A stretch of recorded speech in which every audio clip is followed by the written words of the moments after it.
இரவு நேரம் மலையோரத்தில் அழகான குடிசை வீடு. அந்த வீட்டில் பெட்ரோமாக்ஸ் விளக்கு சுடர்விட்டு எரிந்து கொண்டிருந்தது. அதன் வெளிச்சம் வீடு முழுவதும் நிறைந்திருந்தது. விளக்கை சுற்றி விட்டில் பூச்சிகளும் சிறு சிறு வண்டுகளும் பறந்து கொண்டிருந்தன.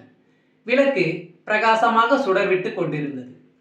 அப்பொழுது அங்கு வந்த எலி விளக்கை பார்த்து, விளக்கே, நீ சுடர்விட்டு எரிவதால் தான் இந்த இடமே வெளிச்சமாக இருக்கிறது. இதற்கு யார் காரணம் என்று கேட்டது.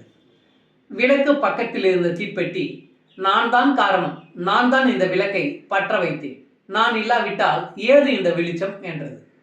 இல்லை இல்லை, விளக்கு எரிய நான் தான் காரணம், ஏனென்றால் நான் தான் விளக்கெரிய எண்ணெயை இழுத்து கொடுக்கிறேன் என்றது திரி.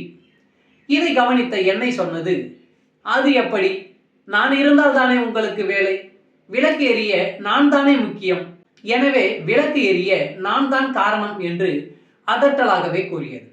சும்மா பிதற்றாதீர்கள், நீங்கள் எல்லாம் நிற்பதற்கு நான் தான் உதவுகிறேன், நான் இல்லாவிட்டால் எண்ணெய் வழிந்துவிடும், அப்புறம் எப்படி விளக்கு எரியும்? உங்கள் எல்லோரையும் தாங்கி நிற்பது நான் தான், எனவே விளக்கு எரிய நான் தான் காரணம் என்றது குடுவை. இப்படி எல்லாருமே விளக்கு எரிய நான் தான் காரணம், நான் தான் காரணம் என்று சொல்ல எலி குழப்பமடைந்தது. இதையெல்லாம் மரத்தின் மீது இருந்து பார்த்து கொண்டிருந்த புறா, எலியே, நீ நாளைக்கு காலையில் வா, விளக்கு எரிய யார் காரணம் என்று சொல்கிறேன் என்றது. மறுநாள் காலை அந்த வீட்டுக்காரர் விளக்கை கழற்றி துடைத்து வெயிலில் காய வைத்திருந்தார். தீப்பெட்டி, திரி, எண்ணெய், குடுவை யாவும் தனித்தனியாக கிடந்தன. எலியும் புறாவும் வந்தன. தனித்தனியாக கிடந்த தீப்பெட்டி, திரி, எண்ணெய், குடுவை இவற்றை பார்த்து புறா, உங்களில் யாரால் தனியாக இப்பொழுது விளக்கை எரிய வைக்க முடியுமோ அவங்க முன்னாடி வரலாம் என சொன்னது. 4 பேரும் திரு திருவென முழித்தனர்.